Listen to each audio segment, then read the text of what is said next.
Numbers from Chinese customs reveal that in June of this year, China's export value plummeted an astounding 12.4%, dropping to only 285.3 billion.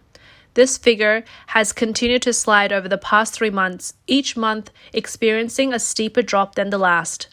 More concerning is that this drop occurred in comparison to June of last year, when COVID-19 lockdowns had the halt of production at Tesla's Shanghai factories were in effect. Looking further into June's figures, the data shows an almost cliff-like drop in China's exports worldwide. Exports to the United States dropped 24%, to Europe 13%, to the Association of Southeast Asian Nations, ASEAN 17%, to Japan 16%, to South Korea 20%, to India 14%, and to Brazil 4%. The only exception was China's export to Russia, which surged by 90%. However, given Russia's economy is smaller than China's Guangdong province, even this export boom to Russia could not make up for China's plummet in global trade. China's foreign trade is teetering on the brink of collapse. As we delve into the specific data and facts in the analysis that follows, it will reveal the severity of this issue. The reality we must face is that China's exports are no longer the spectacle they once were. Among China's 31 major export categories, only the auto export business performed relatively well compared to the other industries, but whether the situation can continue is highly uncertain. Among the leading export car brands such as MG, the market saturated after the first batch of orders, and subsequent orders have been few. Chery Automobile mainly exports to Russia and Mexico, targeting low-end cars, but the business scale has never been large and is now declining. Besides this, only 7 categories saw a slight growth in exports, while the remaining 23 major product categories experienced a decrease in exports in June, with a year-on-year decline ranging between 10% and 30%. For example, labor-intensive products such as bags, textiles, clothing, footwear, and toys are gradually moving production to countries like India, Bangladesh, and Southeast Asian countries. It is foreseeable that the quantity of these products exported from China may further reduce in the not-too-distant future. Aside from these labor-intensive products, electronic products are a major category, with the key issue being whether they can secure chips. Chinese President Xi Jinping is now extremely anxious. Major nations worldwide, from the EU to Japan to the US, are actively promoting the development of their domestic chip industries and limiting their chip exports to China. This has resulted in a severe shortage of integrated circuits in mainland China. National statistics show that in the first 5 months of 2023, mainland China's production of integrated circuit increased by only 0.1% year-on-year, and imports even decreased by 20%. This certainly shows that China's chip shortage is severe. It cannot manufacture more chips and cannot buy chips from abroad. If this problem cannot be resolved in time, exports of China electronic products will be seriously impacted.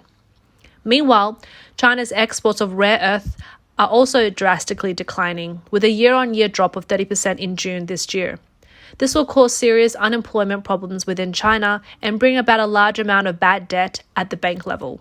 In this economic storm, the Chinese Communist Party is striving to adjust its direction, attempting a series of measures to stabilize exports. For instance, the CCP is trying to export goods priced in RMB and has been frequently devaluing the RMB. However, currently these measures have not been able to reverse the trend of declining export performance. According to data from Chinese customs, in June 2023, China's exports to the US decreased by 24% year-on-year, hitting a 19-year low. China's share of US imports has been taken over by Mexico, Canada, and other Asian countries, altering the rankings of the US import countries and causing China to fall from first place to third. In addition, during the same period, China's exports to the EU and ASEAN all fell by 13% and 17%, respectively, and growth in exports to Africa stagnated. Why did growth in exports to Africa also stagnate? The answer can be found in the annual reports of Chinese companies operating in Africa. For example, Transsion Holdings, a champion in Africa's mobile phone market, saw its revenue drop by 5% in the first half of the year and profits decline by 36.46% in its recent financial report. Why? It's because consumers in Africa do not replace their phones annually like many Westerners. Instead, they use their phones for several years. This has led to a backlog of transition mobile phones. The example of transition shows that China's exports of low-end products to Africa, after experiencing a period of glorious peak, have reached a bottleneck and are now at a point of decline. Adapting to the African market is a significant challenge for transition. Despite China's Belt and Road Initiative opening new market domains for domestic enterprises, both the Chinese Communist Party and Chinese enterprises lack sufficient and comprehensive strategic and commercial planning for the African market. Consequently, in Africa, beyond the initial profits, Chinese enterprises have rarely capitalized on the full array of opportunities. This reflects a lack of comprehensive and in-depth consideration by the Chinese Communist Party in formulating the Belt and Road Initiative compared to Western governments. In recent years, the United States have been imposing technological restrictions on China's chip application industry. Chinese IT manufacturers relying on imported chips such as Gigadevice and Inspur have seen significant profit decline. These companies have long relied on overseas supplied chips to manufacture various products. In a situation with sufficient chip supply, they could leverage China's low-cost labor and government subsidies to promote their products at competitive prices in the global market. However, now they can't buy chips. Even with government subsidies, the predicament cannot be reversed. As a result, they are unable to produce products, lacking offerings for both domestic and international markets. Faced with this situation, they are forced to confront the risk of layoffs and loan defaults. Gigadevice, a leading flash memory chip design company in mainland China, once known for its focus on sensors and microcontrollers, is now unable to purchase high-quality chips globally, causing the company's net profit to plummet during the first half of the year, a drop as high as 77.7%. Worse still, the embargo on many key technologies has forced them to purchase at a high cost, leading to a sharp rise in expenses. Similarly, Inspur is also facing dire straits. This server company, renowned for equipping government agencies with IT systems, is now subject to stringent US tech export restrictions, and its net profit, excluding extraordinary items for the first half of the year, shockingly plunged by 99%. Due to the continuously soaring cost of chip procurement, coupled with the complexity of the intermediary links, the procurement cost has further ballooned. Even excluding government subsidies, this company, which once profited by hundreds of millions, may now only barely maintain profits in the millions. China's chip shortage is a ruthless sword, drastically cutting exports of automobiles, home appliances, and electronic products. If the chip supply suffers a bottleneck, China may also not be able to produce products like cameras, air conditioners, and televisions. This will not only weaken China's competitiveness in the global home appliance market, but also make it challenging for ordinary Chinese citizens to replace and upgrade electronic products. As for Hong Kong, once a significant import channel for chips in China, it can no longer be utilized by the Chinese Communist Party to obtain Western technology due to US sanctions. We've noticed a decrease in both the quantity and amount of imports from Hong Kong to China. The primary reason for this phenomenon is the relentless pressure from the United States, particularly with the recent passage of a budget bill by the US House of Representatives designating Hong Kong as an adversary overseas, threatening its independent customs area status. Hence, certain key technological products such as chips and software for chip production and design are prohibited from entering Hong Kong. This may result in China losing a significant pathway to acquiring chips, foreboding a potential long-term decline in China's electronics manufacturing industry. The US technological sanctions have not only impacted Huawei and the companies we've just mentioned, but also many other Chinese tech firms. As a result, in June this year, exports of computers, smartphones, and integrated circuits saw a decline of 20 to 30% compared to the same period last year. Given that electronic manufacturers in China have been shifting operations to India, Southeast Asia, Mexico, and even Canada, the exports trend of Chinese electronic products and high-tech industries will likely continue to decline in the short term. What's more severe is the stricter restrictions that the United States and the Netherlands have imposed on the equipment provided to China by Dutch company ASML. The giant in photolithography equipment. The Dutch export control stipulates that without government permission, ASML cannot maintain or supply parts of the sold equipment. Washington has even forbidden ASML from selling the previous generation of deep ultraviolet equipment to China. These severe policies have thrust China's chip manufacturing industry into an unprecedented predicament. However, concurrently, the stock price of ASML has been steadily rising. The strong market performance of this leading global photolithography equipment manufacturer seems to indicate a possibility to the world that the global tech industry can flourish without reliance on China.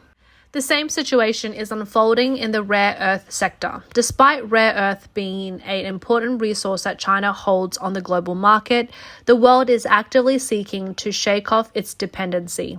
With the latest initiatives by global tech giants such as Tesla and Apple serving as evidence, these companies have announced their plans to implement rare earth recycling and reusing strategies which are more environmentally friendly and economically efficient than mining new rare earths. Undoubtedly, this exerts pressure on China's rare earth mining industry and may cause a significant decrease in market demand. It seems that the Chinese rare earth industry might face significant contraction in the future. What's worth noting is that although the Chinese Communist Party announced an export control on 2 types of rare earth metals on July 4th, intending to use this as a means to pressure the West, the Western countries had already begun to reduce their imports of Chinese rare earth as early as June. Throughout June, the West imports of Chinese rare earth had fallen by a staggering 30%. This indicates that Western countries have made substantial progress in reducing their dependence on Chinese rare earths. Thus, the Chinese Communist Party's export control seems more like a search for a face-saving exit rather than truly a strategic measure. More direct evidence of the contraction of the Chinese rare earth industry comes from the performance reports of the first half of this year from 2 leading rare earth enterprises in China. Both companies have seen a significant decline in net profits. The Chinese Rare Earth Group's estimated net profit for the first half of the year is expected to drop to over 30 million, a year-on-year decrease of 85%. The China Northern Rare Earth Group's estimated net profit is also expected to slide to 1.08 billion, a year-on-year decline of 65.56%. Such tremendous economic pressure will undoubtedly lead to a series of chain reactions, such as layoffs and debt accumulation. From a pricing perspective, the market price of rare earths has been continually falling. For instance, the first half of 2023, the price of neodymium oxide, a light rare earth, has fallen by 42%. While the price of terbium oxide and dysprosium oxide, both medium and heavy rare earths, has dropped by 39.6% and 22.6% respectively. This situation undoubtedly makes the operation of Chinese rare earth companies challenging. Moreover, before the winter of this year, the price of rare earth won't likely recover. This is because July and August are the off-season for orders of neodymium iron boron in downstream industries, and the end of the rainy season in Southeast Asia will bring a lot of rare earths to the market. Looking further, China does not have an endless supply of rare earth resources and still needs to import a large amount of rare earth elements that are in short supply domestically, and the prices of these elements are also rapidly rising. From January to May 2023, the import volume of mixed rare earth carbonates surged by 199%, and rare earth oxide grew a staggering 568%. However, during the same period, the export volumes of rare earth magnets only grew by 1%, which makes it clear the import and export situation of rare earth industry. After experiencing a full-scale downturn in the rare earth market in the first half of the year, the export restrictions to be implemented in August have further dimmed China's rare earth export market. Coupled with the pressure from bank loans and unemployment among workers, the prospect of China's rare earth industry seems very uncertain. In the past, China has been regarded as a significant force in the global economic landscape. However, the status of the Communist Party is now on the brink of collapse. More and more countries, from economically advanced ones like the United States, Germany, and United Kingdom and Japan, to slightly less prosperous nations such as France and South Korea, have begun to confront China. Against the backdrop of the ongoing US-China trade war and escalating caution towards China in Europe, countries worldwide are actively seeking ways to reduce their dependence on China. In recent years, many Chinese companies have shifted their equipment and raw materials to ASEAN countries, leading to a notable surge in China's exports to the ASEAN region. As this transition completes, China's exports to ASEAN have experienced a cliff-like decline.